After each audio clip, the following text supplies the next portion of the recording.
طوفان نوح کے بعد دنیا کی آباد کاری کا ذکر قرآن مجید اور مختلف تاریخی روایت میں آیا ہے۔ قرآن کے مطابق نوح علیہ السلام کے ساتھ جو مومن تھے وہ طوفان نوح سے بچ کر ایک کشتی میں سوار ہو گئے تھے اور طوفان نوح کے بعد زمین پر دوبارہ آباد ہوئے۔ اس کے بعد نوح علیہ السلام کی نسل سے انسانوں کا دوبارہ پھیلاؤ شروع ہوا۔ قرآن مجید میں بیان کیا گیا ہے کہ نوح علیہ السلام کے بعد اللہ تعالیٰ نے ان کی نسل سے دوبارہ لوگوں کو بڑھایا اور ان کی نسل کو مختلف علاقوں میں پھیلایا۔ یہ بھی کہا جاتا ہے کہ نوح علیہ السلام کے بیٹے حضرت سام، حام اور یافس تھے اور ان کے ذریعے مختلف قوموں اور نسلوں کی ابتدا ہوئی۔ حضرت سام کی نسل سے عرب اور اسرائیلی قومیں نکلیں، حضرت حام کی نسل سے افریقی قومیں اور حضرت یافس کی نسل سے مختلف یورپی قومیں پھیلیں۔ اس طرح طوفان نوح کے بعد دنیا میں انسانوں کی آباد کاری اور تمدن کا آغاز ہوا۔ طوفان گزر جانے کے بعد جب کشتی جودی پہاڑ پر رکی تو اس میں 80 افراد اترے۔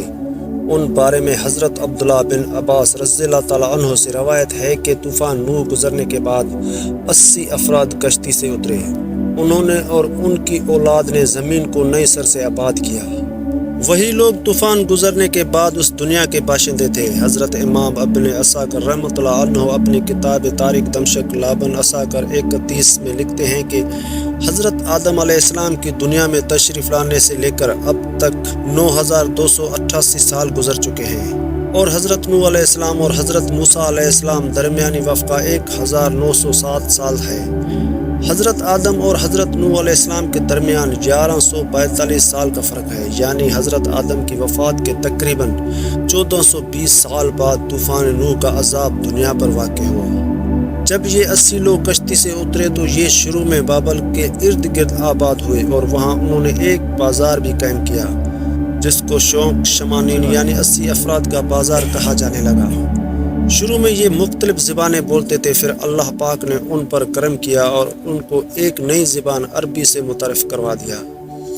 حضرت نوح علیہ السلام کی اولاد کے بارے میں 2 روایات پائی جاتی ہیں۔ پہلی روایت یہ ہے کہ طوفان نوح سے قبل حضرت نوح کی کوئی اولاد ہی نہیں تھی، جبکہ دوسری روایت جو کہ کافی مستند ہے کہ طوفان نوح سے حضرت نوح علیہ السلام کی اولاد موجود تھی، جبکہ ان کے بیٹے سام کی عمر 98 برس تھی۔ یہ یاد رہے کہ طوفان نوح میں تمام انسانیت کو اللہ پاک نے ہلاک کر دیا سوائے ان 80 لوگوں کے جو کہ حضرت نوح علیہ السلام پر ایمان لائے اور کشتی میں سوار ہوئے۔ آج یہ ساری دنیا نسل نوح علیہ السلام کی مانی جاتی ہے۔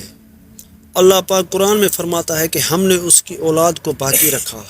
حضرت ابن عباس رضی اللہ تعالیٰ عنہ سے روایت ہے کہ حضرت نوح کے 4 بیٹے پیدا ہوئے تھے، سام، حام، یافس اور کنان۔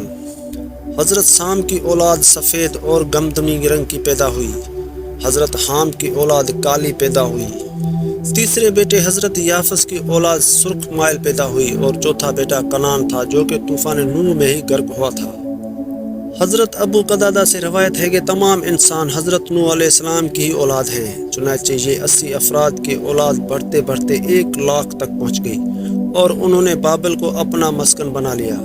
جب جگہ تنگ پڑنے لگی تو یہ لوگ دوسرے علاقوں کی طرف ہجرت کرنے لگ گئے۔ حضرت نوح علیہ السلام کا 3 بیٹوں کا ذکر جو پہلے ہم بھی کر چکے ہیں۔ آپ کو بتاتے چلے کہ سام کو ایشیا، حام کو افریقہ اور یافس کو یورپ کا جد امجد کہا جاتا ہے۔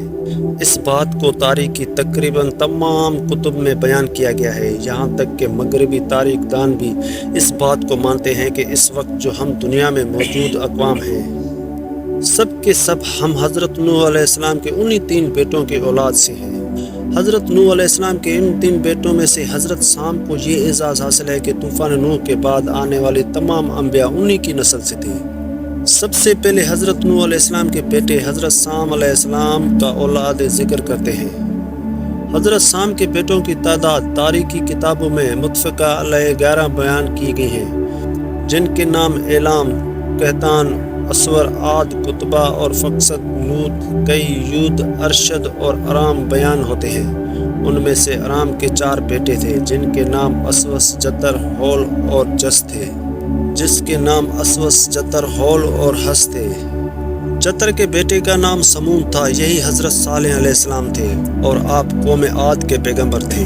اوس کے دو بیٹے تھے، ان میں سے ایک کا نام عاد اور دوسرے کا نام ابیل تھا۔ عاد ہی سے قوم عاد وجود میں آئی۔ ابیل کے بیٹے یثرب نے ایک بستی آباد قائم کی جو اس کے نام کے مناسب سے یثرب مشہور ہوئی، لیکن جب نبی اکرم صلی اللہ علیہ وسلم مکہ سے یثرب ہجرت کی تو اس کا نام مدینہ منورہ رکھا گیا۔ سام کے بیٹوں میں سے ارام کے علاوہ صرف ارفکسد کی اولاد کا تذکرہ تاریخ میں موجود ہے۔ ارفکسد کے دو بیٹے شالک اور کیمروس تھے۔ کیمروس فارس کا جد امجد بنا۔ کیمروس کے 6 بیٹے عراق، فارس، سیامک، شام اور دمغان اپنے اپنے علاقوں اور ان کی نسلوں کے مورث اعلیٰ کہلائے۔ ان میں سے سیامک کے بیٹے ہوشنگ کو فارس کے بادشاہوں کا جد امجد کہا جاتا ہے۔ اسی طرح ارفکسد کا جو دوسرا بیٹا شالک، اس کا صرف ایک بیٹا جس کا نام عابر تھا۔ تاریخ دانوں نے انہیں عابر کو حضرت ہود علیہ السلام بھی لکھا ہے۔ جتر کے بیٹے سمود جو حضرت صالح علیہ السلام تھے، ان کے 2 بیٹے تھے، ایک کا نام فلج تھا اور دوسرے کا نام یکتان تھا۔ فلج حضرت ابراہیم علیہ السلام کے جد امجد ہیں، جبکہ یکتان کے 12 بیٹے تھے اور وہ سارے عرب میں آباد ہوئے اور انہی کی اولاد عرب ممالک میں پھیلی۔ یہ تھے حضرت نوح علیہ السلام کے پہلے بیٹے سام کی اولاد۔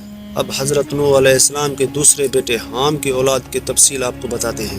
حضرت حام کے 10 بیٹے تھے، ان کے نام اکوش، حبش، نام، بویا، فوت، افرنج، سندھ، کینان، ہرمز، مصر اور ہند تھے۔ ان میں سندھ کی اولاد نے سندھ، کینان کی اولاد نے کینان یعنی شام، مصر کی اولاد نے مصر، حبش کی اولاد نے حبشہ اور ہند کی اولاد نے ہندو کو آباد کیا۔ اسی طرح سے مصر کو مصریوں کا جمع امجد کہا جاتا ہے۔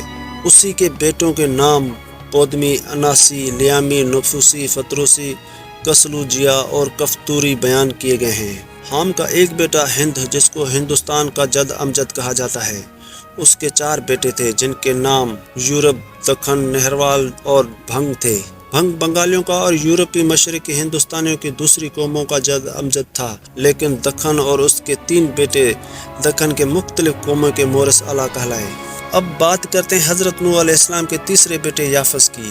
حضرت یافس کے 10 بیٹے تھے، جن کے نام بال، ترتیب، ادریس، ترک، ہمبر، چین، مادی، ماجوج، یادان، توبل، مسک اور تیراس ہیں۔ چینی عوام حضرت یافس کے بیٹے چین کی اولاد ہیں۔ ترک کی اولاد نے ترکستان کی ریاستیں آباد کی۔ مسلک اور توبل نے روس کو آباد کیا۔ ابھی بھی روس میں یہ 2 شہر موجود ہیں۔ اللہ اکبر! دیکھیں میرے اللہ کی شان، کیسے حضرت آدم علیہ السلام سے انسانوں کی ابتدا کی اور پھر طوفان نوح میں ایک دفعہ انسانوں کو ختم کیا، اور کس طرح پھر دوبارہ طوفان نوح کے بعد کروڑوں انسانوں کو پیدا کر دیا۔ بے شک زمین و آسمان بالکل اس پوری کائنات کا اللہ ہی خالق و مالک ہے۔ ہمارے لیے کتنی شرم کی بات ہے کہ ایک ہی جد امجد ہونے کے باوجود ایک دوسرے کی جان کے دشمن بنے ہوئے ہیں۔ اللہ پاک ہم سب کو ہدایت اور بھائی چارہ عطا فرمائے، آمین یا رب العالمین۔